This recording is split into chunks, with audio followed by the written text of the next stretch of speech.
Gros plan sur les milliards de l'affaire Elf et sur l'homme qui en savait trop. Elf, la pompe Afrique. André Tarallo, le patron du groupe Elf en Afrique, avoue qu'il prélevait 3 francs sur chaque baril pour alimenter les caisses noires et les pots de vin aux chefs d'État et aux partis. Été 1994. Ce que personne n'appelle encore l'affaire Elf menace d'emporter l'ensemble de la classe politique française. Cette épopée judiciaire aux allures de feuilleton médiatique offre les premiers rôles aux acteurs les plus sulfureux du scandale. Un patron d'entreprise fringant, des agents secrets reconvertis en mercenaires, un ancien ministre socialiste et sa maîtresse.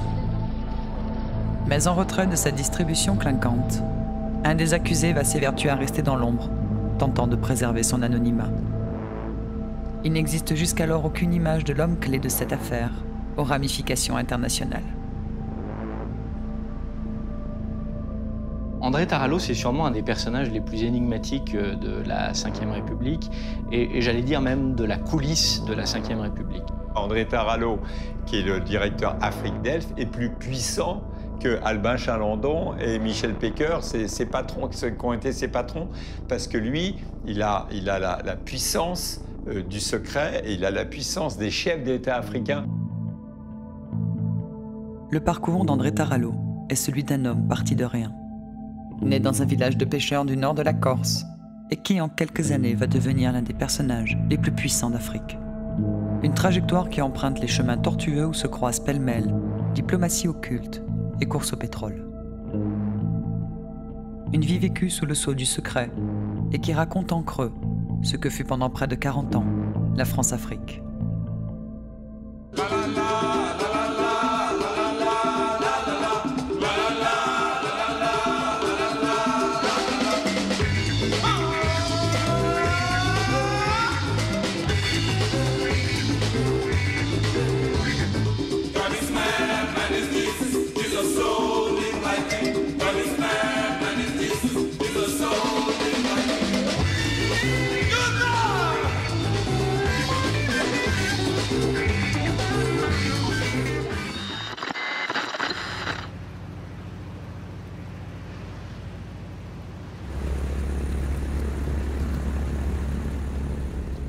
À l'aube des années 60, le général de Gaulle fait de l'indépendance énergétique de la France une priorité nationale. Le conflit algérien et la menace qui pèse sur les forages du Sahara confortent le président dans cette nécessité d'assurer à la 3e puissance mondiale une maîtrise de son approvisionnement en pétrole. Dans ce contexte, il porte son regard vers l'Afrique noire, où les gisements s'avèrent particulièrement prometteurs. De Gaulle n'a dès lors qu'une obsession: s'assurer de l'exclusivité des ressources pétrolifères dans ces territoires où souffle le vent de la décolonisation. Les gouvernements français ont soutenu et favorisé le dialogue avec certains interlocuteurs africains, ceux qui étaient prêts à, premièrement, ne pas trop protester face à la situation algérienne, deuxièmement, suivre la France à l'ONU, et troisièmement, maintenir des liens préférentiels, notamment sur les ressources énergétiques. Le fil rouge de la France en Afrique, c'est vraiment la question pétrolière, la question énergétique est absolument centrale. C'est-à-dire toute la mainmise, le deal avec les chefs d'État africains, c'est-à-dire la France coopte des chefs d'État africains et en échange, ces présidents africains offrent à la France des ressources pétrolières et minières à bas prix. Afin de tirer le meilleur parti du pétrole africain, De Gaulle entend doter la France d'une nouvelle compagnie au service de cette ambition stratégique. En une nuit, 4000 stations-service ont fait peau neuve. Mais le secret aura été gardé jusqu'au bout. Quelle marque allait correspondre à ces ronds rouges disposés partout? Quel sigle allait succéder à Caltex, Lamur, Avia, LAC, CFPP, regroupés sous la bannière de l'entreprise de recherche et d'activité pétrolière? En fait, c'est Elf et son trépan stylisé qui personnalise désormais les volucompteurs de la chaîne. L'origine de cette entreprise, c'est d'assurer l'indépendance énergétique de la France. C'est une mission politique. C'est une mission politique. L'indépendance est un souci politique que l'on confie à des hommes pour gérer un aspect alors très concret qui est l'industrie pétrolière, le pétrole, le brut. Et c'est une société nationale. Ça veut dire que le propriétaire de cette entreprise-là, c'est l'État, et l'État, c'est le gouvernement. Une compagnie pétrolière, dans ces décennies-là, n'a jamais été, quel que soit le pays, un outil uniquement industriel. Quand vous voyez le poids des majors américains, notamment en Arabie Saoudite, on se doute bien comment les Américains ont supplanté les Britanniques en Arabie Saoudite dans toute la péninsule arabique. Donc là, il y a des gros intérêts qui sont, même pour des grandes compagnies privées américaines ou d'autres nationalités, portés, appuyés plus ou moins directement, plus ou moins visiblement, par des États, des puissances. En 1967, De Gaulle nomme à la tête de l'entreprise son ministre des Armées, Pierre Guillaumat. Ce dernier a pour feuille de route de faire de Elf le navire amiral de la conquête du pétrole en Afrique. Ce gaulliste de la première heure dispose en outre d'une solide expérience des services secrets. Quasiment l'ensemble des gens qui se sont occupés du pétrole en Afrique sont issus des services secrets. Comme ça touche au cœur du pouvoir de l'appareil politique, nécessairement vous êtes obligé d'avoir des connexions politiques et donc un service de renseignement interne à l'entreprise qui va jouer un rôle très important. Pourquoi? Pour assurer, encore une fois, la connaissance la plus fine et la plus précise de tout ce qui se passe dans ces pays.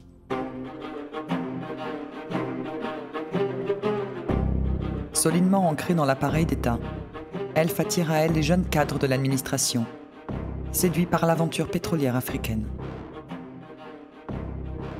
Parmi eux, Guillaumat repère un jeune administrateur corse talentueux, dont la carrière stagne au ministère des Finances. Il ne le sait pas encore, mais il vient de mettre la main sur celui qui fera de Elf un des plus grands groupes pétroliers au monde. En quelques années, André Tarallo connaît une ascension fulgurante au sein de l'entreprise. Et en 1970, Guillaumat lui confie la direction d'Elf Congo, qui est alors la tête de pont de Elf sur le continent. En homme de terrain, il montre des qualités exceptionnelles pour nouer des relations étroites avec les différents chefs d'État de la région. Vous ne pouvez pas travailler avec l'Afrique de votre bureau de Paris. Vous ne pouvez pas tirer votre ressource, votre fortune aussi importante qu'elle est d'Afrique sans connaître les Africains, sans les rencontrer. Et ça, c'était la grande force d'André.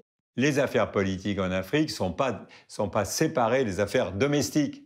Et les Français qui sont forts en Afrique, que ce soit les politiques, les businessmen et autres, c'est ceux qui s'occupent des affaires domestiques, qui s'occupent des familles, qui s'occupent de trouver des écoles pour les enfants ici, ou mettre une bagnole à disposition. C'est un système intégré. Et très vite, en fait, André Tarallo va devenir l'homme de confiance de Pierre Guillaumat, à tel point que celui-ci va lui confier les clés de ce qui est vraiment le cœur du fonctionnement, le cœur nucléaire en quelque sorte du fonctionnement de cette entreprise, c'est-à-dire toute la mécanique financière qui a été mise en place en Suisse pour faire fonctionner en fait ce que les Américains appellent les backdoors, c'est-à-dire tous les circuits de corruption qui sont clandestins évidemment et qui contribuent en fait à assurer la prospérité de l'entreprise. Moi je pense que le point de départ du pouvoir de Tarallo au sein d'Elf, c'est celui-ci.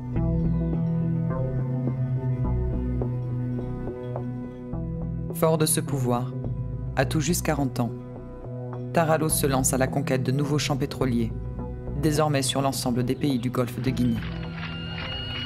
Rapidement, le Gabon présente le meilleur potentiel de développement. Or, le Gabon a à sa tête un tout jeune président, Omar Bongo, fraîchement élu et tout entier dévoué aux intérêts français. Fort de ses richesses et de sa stabilité politique, le Gabon est un pays pour lequel la coopération avec la France a un sens économique. C'est un pays qui rapporte, un pays qui a besoin d'hommes et de capitaux pour accéder à l'ère industrielle. La relation entre Bongo et la France, c'est une relation de service réciproque. Donc le pouvoir autoritaire de Bongo est protégé par la France, en échange de quoi les ressources gabonaises sont à la disposition de la France et l'entre-gens de Bongo en Afrique est également à la disposition de l'influence française. Donc c'est un échange de bons procédés, si on peut dire. L'intérêt d'Omar Bongo, c'est d'avoir une assurance-vie pour le pouvoir.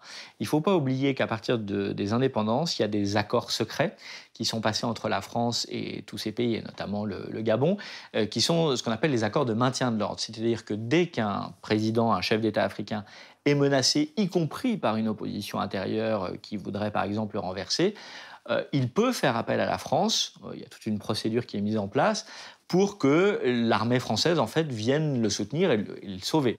Au moment des indépendances, il y a une guerre souterraine entre Américains et Soviétiques pour la conquête ou la reconquête de cette Afrique indépendante. Il y a un jeu, pas du tout subtil, entre les services spéciaux des uns et des autres pour renverser les régimes en place ou au contraire les maintenir s'ils tiennent le pouvoir dans un bloc ou dans un autre. Donc la guerre froide, au moment des indépendances et même dans toutes les années 60, c'est pas un vain mot en Afrique. Donc tout le travail de la France qui a un rôle de gendarme de l'Afrique, entre guillemets l'Afrique francophone, qui est accepté comme tel par les Américains très largement, consiste à stabiliser ces équipes au pouvoir contre les tentatives de subversion extérieure.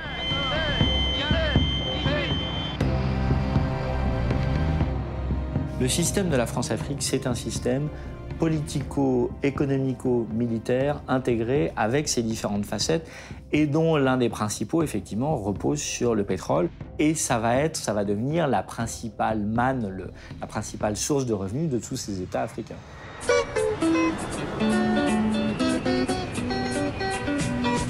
Entre Omar Bongo et André Taralo, l'entente est immédiate. Elle se matérialise par la création d'une nouvelle compagnie pétrolière franco-gabonaise, dont Bongo exige du gouvernement français que la direction soit confiée à son nouvel ami.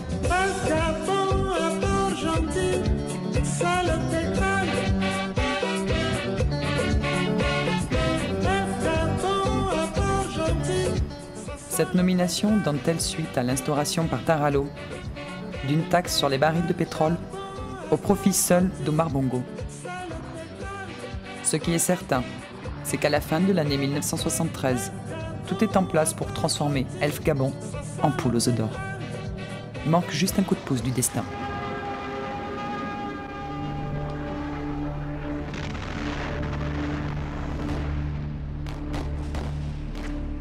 Le déclenchement de la guerre du Kippour, en octobre 1973, pousse les producteurs de l'OPEP à fermer le robinet de l'or noir. C'est le premier choc pétrolier de l'histoire. Les places financières mondiales sont prises de panique. Le cours du brut s'envole, atteignant des sommets en quelques jours. Conséquence directe, l'argent pleut littéralement sur le Gabon.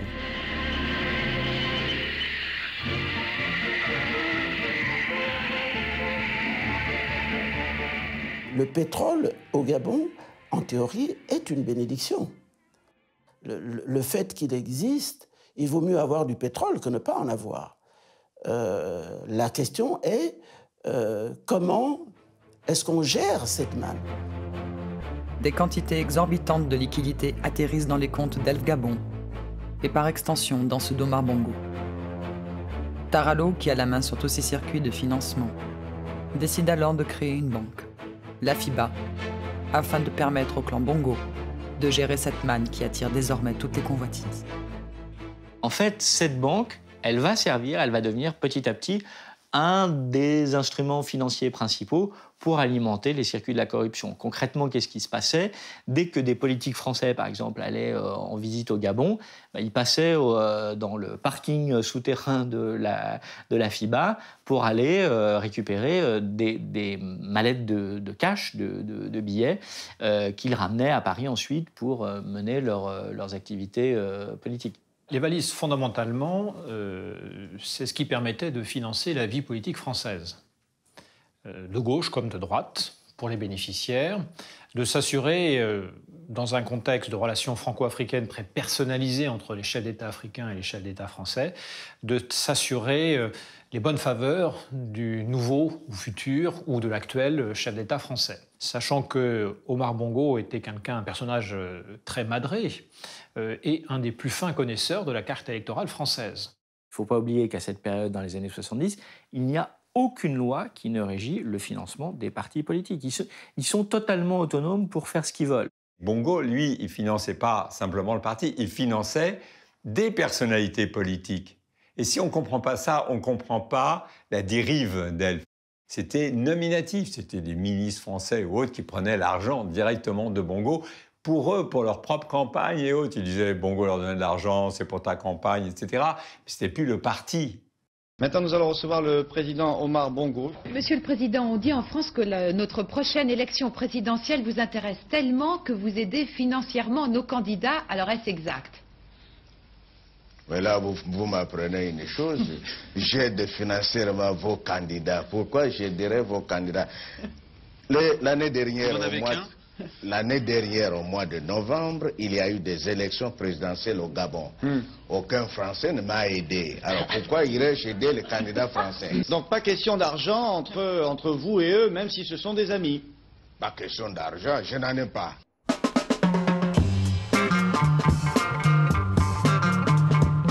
La corruption tourne pourtant à plein régime. Les filiales africaines de Elf, sous le patronage d'André Tarallo, génèrent plus de la moitié des ressources de l'entreprise. Celui que l'on surnomme Monsieur Afrique est désormais un personnage incontournable des relations entre la France et le continent noir. Si vous lui donniez un nom d'Afrique centrale, du golfe de Guinée, il saurait vous dire si c'est un Gabonais, si c'est un Congolais, si c'est un Angolais, si c'est un Nigérian, il saurait le dire. Ce qui n'est pas le cas de beaucoup de nos partenaires. Tarallo, sa force aussi pendant très longtemps, c'est surtout d'être un peu le porte-parole des chefs d'État africains à Paris. Et il les connaissait, il était le passage obligé. Donc au bout d'un moment, il avait gagné la confiance de ces chefs d'État parce que non seulement politiquement, il était leur réseau d'influence à Paris un peu partout, et deuxièmement, il gérait leurs fonds, il gérait leur argent. Et c'est en ça que Tarallo mérite son surnom de Focard du pétrole. Et du coup, c'est ce qui explique qu'il va rester plus de 25 ans en fait, dans ces circuits et à la tête de l'état-major d'Elf. Le frère président de tous les Français, l'ami de Bongo et des Gabonais, l'ami de l'Afrique et des Africains. Ce président-là, c'est Giscard d'Estaing. En France, chaque campagne politique est désormais marquée du sceau de l'argent du pétrole. Tandis que Bongo assiste au défilé des présidents de la République. Dans l'ombre, Tarallo étend son pouvoir au-delà des frontières du précaré français. Dans sa politique d'expansion, il participe à l'accaparement de la rente pétrolière au profit des dirigeants africains, leur garantissant ainsi des records de longévité au pouvoir. Sur le continent, la légende du bâtisseur d'empire ne cesse d'enfler tout au long des années 80.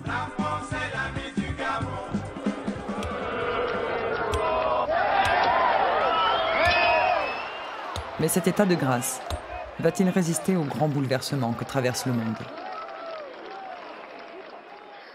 La fin de la guerre froide en Afrique, ça veut dire que le tête-à-tête franco-africain disparaît au profit d'une multiplicité d'interlocuteurs pour les chefs d'État africains. Les Chinois, par exemple, depuis les années 2000, ce qui est très clair, dans la forte progression de la Chine, qui est devenue le premier partenaire commercial du continent africain. Donc il y a quand même ou les États-Unis ou les Russes en matière de coopération sécuritaire, l'Afrique du Sud, la Turquie. Il y a une multiplicité d'interlocuteurs qui fait que la forme de la France-Afrique n'est plus du tout la même, entre guillemets, dans ce processus de mondialisation économique.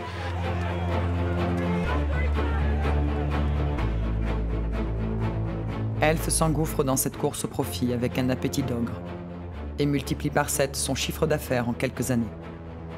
Tarallo opère désormais depuis son bureau au 44e étage de la tour Elf à La Défense. Le Sphinx, comme on l'appelle désormais, règne en maître sur le département des hydrocarbures. Mais un tel pouvoir n'est pas du goût de tout le monde, et en particulier du nouveau président de l'entreprise, Loïc Le Floch-Prigent, un proche de François Mitterrand, qui entend bien se passer de cet encombrant personnage et ses réseaux africains. En sous-main, il s'agit évidemment de reprendre la main sur les caisses noires de l'entreprise, aux mains de Tarallo. Au sommet de l'État, jusque dans les années 80, vous avez une sorte d'éthique collective qui est respectée par tous ces hauts fonctionnaires, tous ces énarques, inspecteurs des finances qui font tourner la machine de l'État, qui est de dire on n'est pas là pour s'enrichir.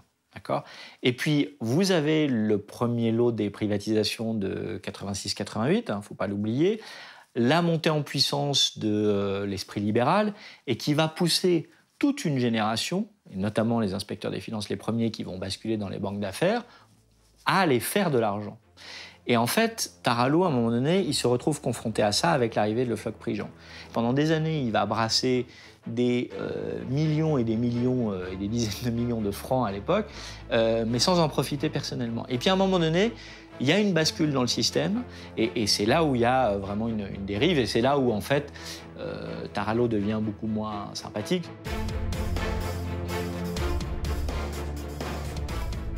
L'ancien serviteur zélé de l'État s'emploie désormais à détourner une partie de la rente pétrolière de Bongo à son profit. Chaque année, entre 5 et 10 millions de francs s'échappent ainsi des caisses de l'entreprise publique vers des comptes qu'il ouvre en Suisse et au Liechtenstein. Villa luxueuse, collection d'œuvres d'art. Son train de vie se confond étrangement avec celui des dictateurs africains. Tarallo ne voit pourtant pas venir la tempête politique qui, en quelques semaines, va mettre à terre cette mécanique bien rodée.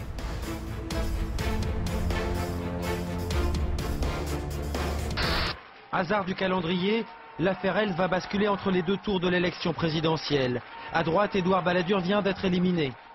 C'est M. Jospin et M. Chirac qui seront présents au... Je vous demande de vous arrêter. Je vous demande de vous arrêter. Dans la semaine qui suit, le président d'Elf, Philippe Jaffray, proche d'Édouard Balladur et nommé par lui 2 ans plus tôt, va déposer plainte contre X dans l'affaire Elf. Il ouvre ainsi encore un peu plus les portes de son entreprise à la justice, un bien grand risque. Les Balladuriens vont lâcher à la justice le premier fil qui va permettre au juge de tirer la plotte et de dévider toute la plotte en fait et tout le système qu'il y a derrière. Et ça va se retourner contre tout le monde puisque tous les partis politiques sont impliqués à l'époque et ont touché du financement de la part d'Elf Aquitaine. Et à partir de ce moment-là, comme c'est tout le système qui va être mis en évidence et dévoilé et révélé, et ben ça veut dire que le rôle d'André Tarallo, qui est essentiel, va être révélé. Et à ce moment-là, il est emporté en quelque sorte avec la tourmente, quoi. Le fait qu'il soit poursuivi devant la justice française, c'est parce qu'ils avaient dénaturé le système qui avait été mis en place pour leur profit personnel. À tel point que je ne sais pas si c'est vrai ou pas, mais quelqu'un m'a raconté que Bongo avait dit à un moment donné, en voyant André Tarallo et tout ce qu'il avait, les comptes qu'il avait en Suisse et autres, avait dit « mais c'est mon héritier ou quoi ?»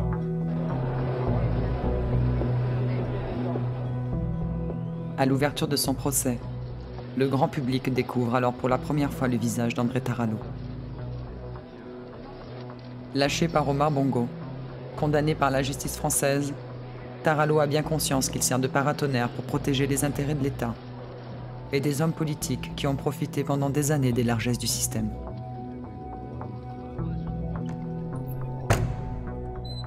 Une page se tourne dans les relations franco-africaines. Du moins, en apparence. Et c'est bien la morale économique de l'histoire. Le Floch-Prigent avait fait de Elf le 7e pétrolier mondial. Jaffray aura provoqué son rachat par le petit concurrent Total-Fina. Alors qu'est-ce qui a changé? Aujourd'hui, Total-Fina Elf réalise 400 milliards de francs de chiffre d'affaires annuel dans les mêmes pays avec les mêmes interlocuteurs.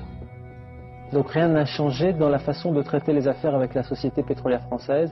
Non.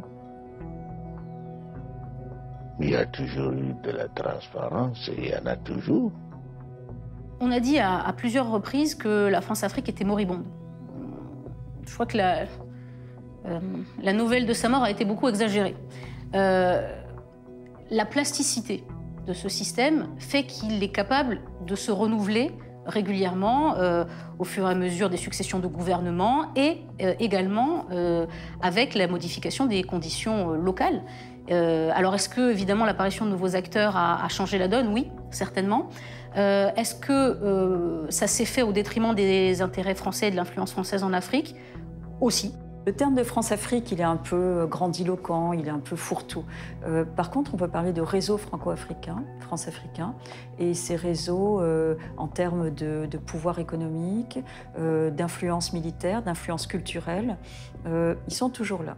La question, c'est qu'est-ce qu'on en fait?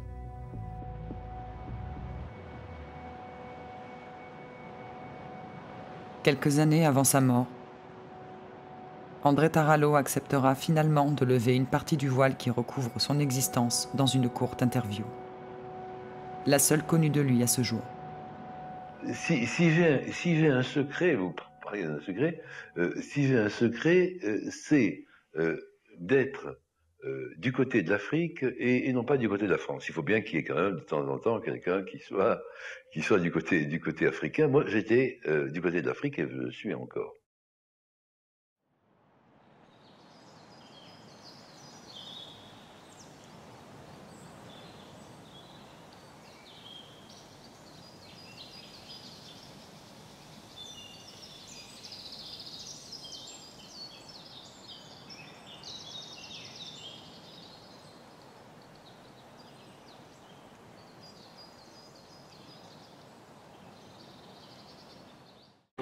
Il y a des visites officielles qui ne passent décidément pas inaperçues. Mouammar Kadhafi est donc arrivé à Paris tout à l'heure. Au premier plan, Airbus, l'armement et le nucléaire civil.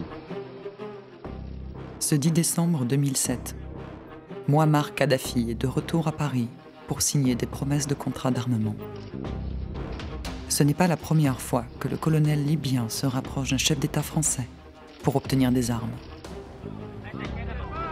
Avant sa rupture avec la France il y a plus de 30 ans, Kadhafi avait déjà acheté des Mirages au président Georges Pompidou.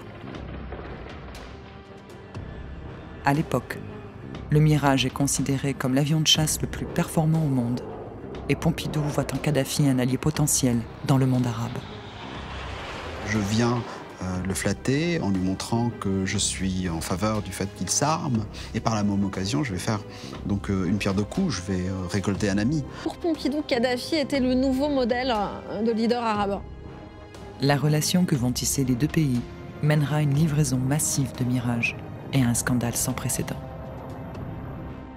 Cette transaction, considérée à l'époque comme le plus gros contrat d'armement jamais signé par la France, entachera durablement le mandat de Georges Pompidou.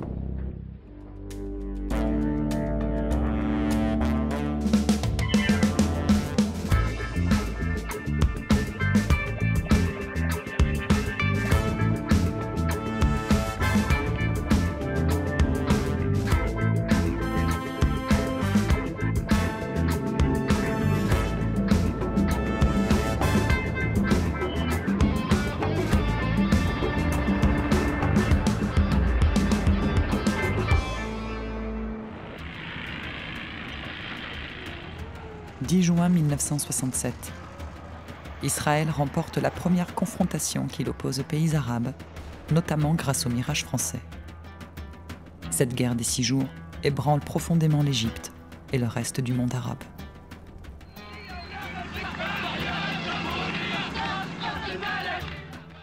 C'est dans ce contexte que 2 ans plus tard, un jeune militaire prend le pouvoir en Libye. Mouammar Kadhafi, à la tête d'un groupe d'officiers, renverse le roi Idriss Ier soutenu par les Britanniques et les Américains. Au matin du 1er septembre 1969, les Tripolitains, les Bengaziotes entendent à la radio la proclamation d'un jeune officier inconnu, le fameux Mouammar Kadhafi. Il a à l'époque 29 ans. Alors d'emblée, il veut marquer une rupture très nette avec cette monarchie exécrée. Donc des mesures sociales, augmenter les salaires, déployer de véritables efforts pour la construction de routes, d'hôpitaux, de dispensaires, d'écoles, de mosquées aussi. Il veut donc apparaître comme un bâtisseur d'une Libye nouvelle, moderne. L'idée générale, c'est le fait de dire qu'on va prendre en main la richesse nationale pour la distribuer à l'intérieur et ne pas se laisser faire par les différentes malveillances étrangères. Donc c'est vraiment, même le discours intérieur est axé sur l'extérieur. Il y a une utilisation du sionisme, il y a une utilisation des intérêts impérialistes dans cette terminologie de Kadhafi pour créer et cultiver un sentiment d'approbation nationaliste.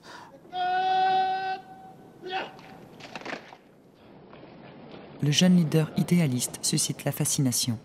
L'Occident découvre un révolutionnaire en apparence humble et timide, qui semble chercher ses marques. Colonel, pensez-vous que vous êtes le Nasser de la Libye? Nasser est un leader pour tous les Arabes. Je suis simplement un Libyen, simplement un soldat. La référence massive, vénérée, c'est évidemment Gamal Abdel Nasser, l'Égyptien, qui lui-même, en 1952, a détrôné le roi Farouk. Il y a donc aussi un parallélisme des formes politiques, en quelque sorte. Et il y a chez Kadhafi et chez ses acolytes une véritable vénération. Très vite, Kadhafi voit à quel point l'empire qu'il exerce, y compris sur ses visiteurs, peut l'aider à asseoir son autorité et à apparaître sur l'échiquier mondial comme un dirigeant certes venu de nulle part, mais avec lequel il faudra compter. Mouammar Kadhafi est à la tête d'un océan de pétrole.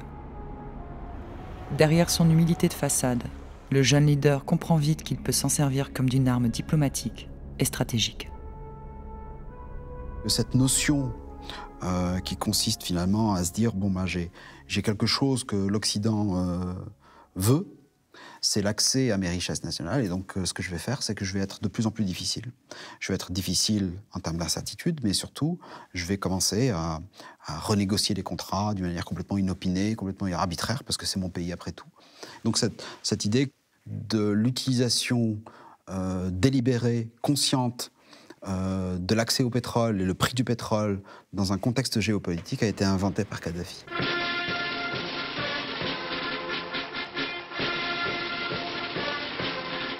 Quand il arrive au pouvoir, Georges Pompidou hérite d'un dossier épineux. Son prédécesseur, Charles de Gaulle, a décrété un embargo en 1967 sur les armes vendues aux belligérants de la guerre des 6 jours, dont son principal client, Israël.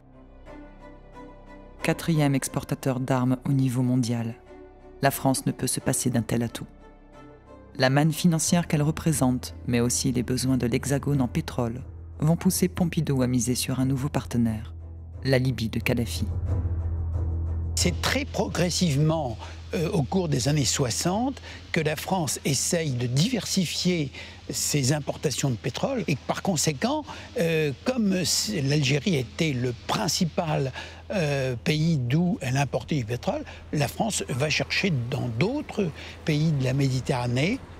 La Libye est vue comme un pays prometteur, économiquement riche. C'est le 5e pays exportateur de pétrole. C'est un pays qui a rejoint effectivement l'OPEP. Donc ils vont s'empresser d'établir des relations avec ce pays qui leur apparaît comme un pays propice à l'influence française.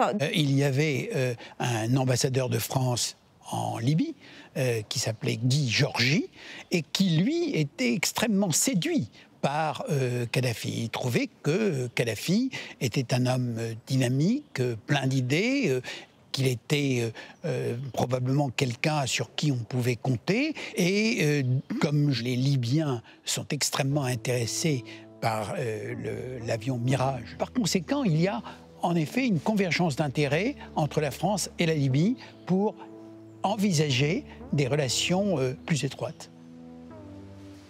Ces intérêts communs se concrétisent en novembre 1969. La France et la Libye signent un contrat de plusieurs milliards de francs pour la livraison d'une centaine de ces avions de chasse. Embarrassé de traiter avec un jeune leader dont les intentions restent incertaines, Georges Pompidou impose que cette transaction reste secrète. Pourtant, quelques mois plus tard, le New York Times, informé par les renseignements israéliens, révèle la teneur de ce contrat sans précédent. La presse anglo-américaine est extrêmement furieuse et très sévère à l'égard de la France, qui, de leur avis, arme les Arabes et contribue à un possible anéantissement d'Israël. Ce qui, évidemment, fait l'effet d'une bombe. Tout le monde crie à la trahison, tout le monde crie à la course aux armements. Monsieur le Premier ministre, si je vous avais interviewé il y a quelques jours, je vous aurais sans doute posé d'autres questions qu'aujourd'hui. Et la question que je vous pose, parce que je crois beaucoup de gens se la posent, est celle-ci. Est-ce qu'en livrant sans mirage à la Libye, la France n'est pas sortie de sa neutralité dans le conflit du Moyen-Orient et sortie au détriment d'Israël? Mais pas du tout. À l'heure actuelle, je le répète, il n'y a pas de raison valable de penser que un jour quelconque, ces appareils pourront être utilisés contre Israël. Là-dessus, évidemment, il y a des clauses en théorie qui font que, par exemple, les mirages ne doivent pas être utilisés contre un pays ami, etc. Mais Kadhafi le dira avec un certain cynisme dans une conférence de presse. À partir du moment où ce matériel m'appartient, j'en fais ce que je veux. Donc, le protocole secret ne l'est plus, ce qui évidemment vaut quelques déplaisirs à l'exécutif français. Je pense à cette visite de Georges Pompidou en février 1970, une tournée américaine, et à l'escale de Chicago, par exemple, il est hué, conspué par une foule de juifs américains qui se sont réunis pour dénoncer le pacte qu'il vient de conclure en catimini avec le diable Kadhafi.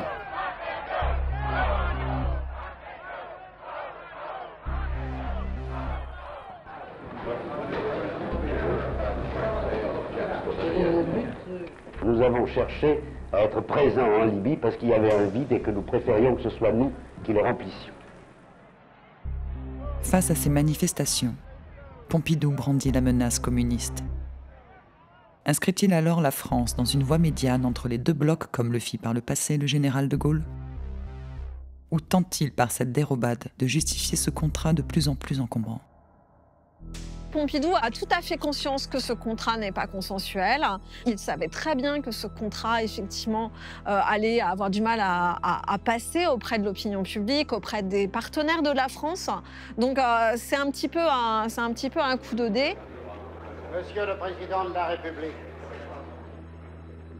Il y a des débats autour de ce contrat, il y a des discussions, il y a des dissensions entre les différents ministères, puisque les affaires étrangères vont essayer de freiner la signature de ce contrat, parce que justement, ils pensaient qu'il y avait trop de risques par rapport à ce contrat, que les liens entre l'Égypte et la Libye étaient trop forts, et qu'on risquait de retrouver effectivement ces avions dans le camp égyptien et de rompre un petit peu l'embargo. Puis surtout, ce qui inquiète, effectivement, c'est la jeunesse de ce régime, qui a à peine 2 mois, et donc la France apparaît comme voulant se précipiter pour vendre ses avions. Quand un État vient vous faire une pareille commande, vous n'allez pas mégoter, transiger, etc. Vous acceptez et vous donnez toutes les raisons, toutes les bonnes raisons. Et n'oublions pas, élément crucial, qu'à cette époque-là en tout cas, Kadhafi n'apparaît pas comme le personnage sulfureux, imprévisible, bienfaiteur des terroristes de tout poil qu'il deviendra plus tard. Gare à l'anachronisme. On est encore sur un Kadhafi prometteur, incarnation d'une forme de modernité, sinon d'ouverture, dans un dialogue rugueux certes, mais d'ouverture vers l'Occident.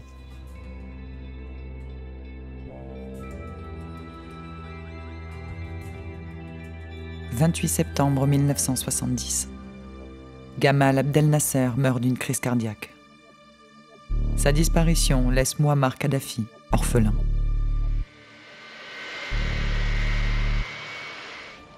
Celui qui se fait désormais appeler colonel se sent investi d'une mission.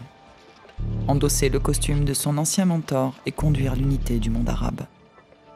Il compte pour cela sur le soutien d'Anwar el-Sadat, le nouveau président égyptien. D'emblée, il apparaît que la Libye, certes pays immense, mais en grande partie désertique, peu peuplé, est un bac à sable un peu étriqué pour ses ambitions.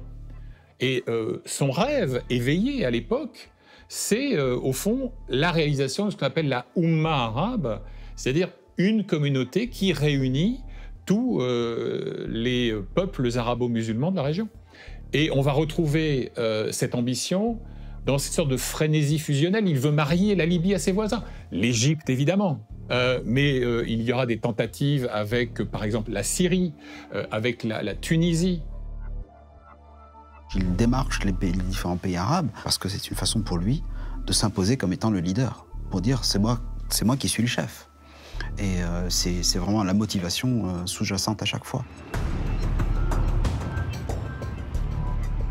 La nouvelle ambition de Kadhafi met le président français dans une position délicate sur la scène internationale. Et en avril 1973, de nouvelles révélations sur les Mirages viennent encore fragiliser son numéro d'équilibriste.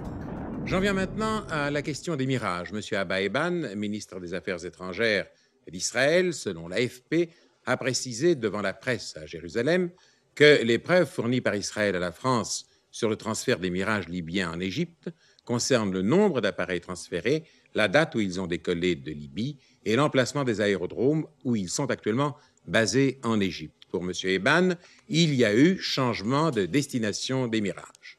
Alors, quel est le point de vue français? Eh bien, ce matin, en Conseil des ministres, M.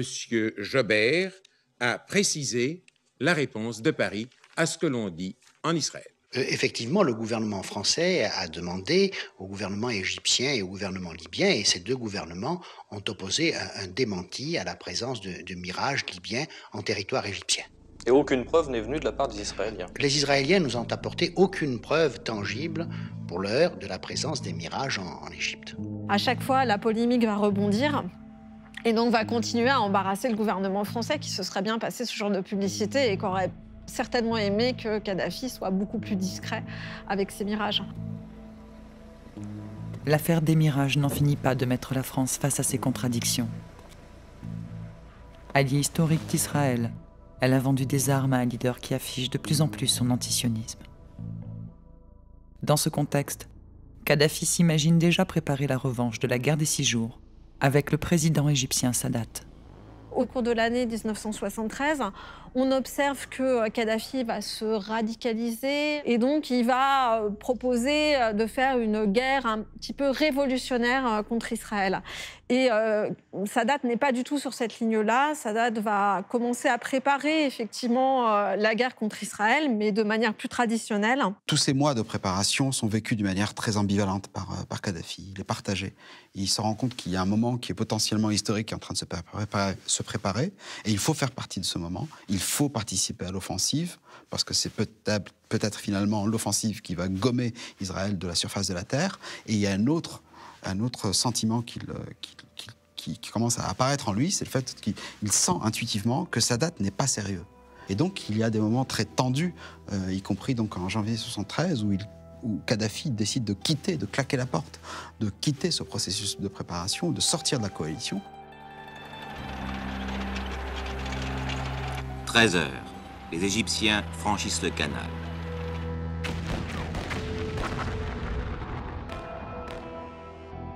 Le 6 octobre 1973, l'Égypte et la Syrie attaquent Israël par surprise, sans prévenir la Libye.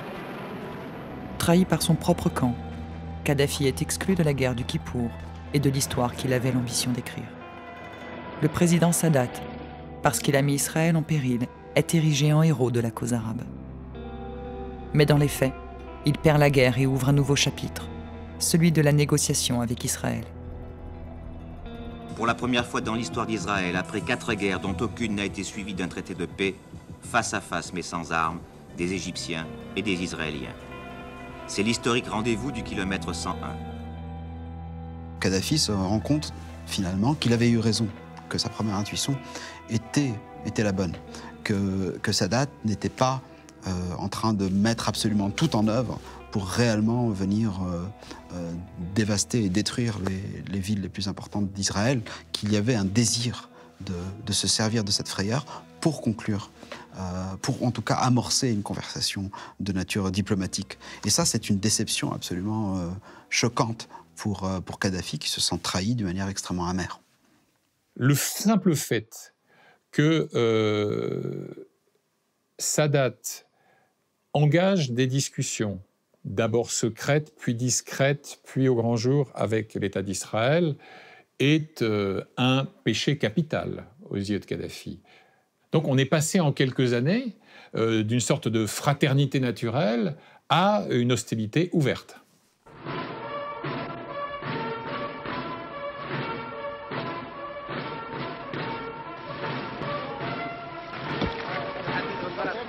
Kadhafi, de plus en plus isolé sur la scène arabe, fait le choix de se retourner vers son seul partenaire occidental, Pompidou. Il s'invite de manière impromptue à Paris et force une rencontre avec le président français. Quand Kadhafi vient à Paris pour son premier séjour en novembre 1973, il arrive aussi avec une nouvelle shopping list, presque aussi impressionnante que la première. Là, il est encore question de Mirage, mais nouveau modèle, Mirage 5, Mirage F1, des hélicoptères d'attaque, des vedettes, des systèmes radars, des blindés, etc. Donc, en dépit du trouble causé par la révélation du premier marché, la France reste sur sa ligne.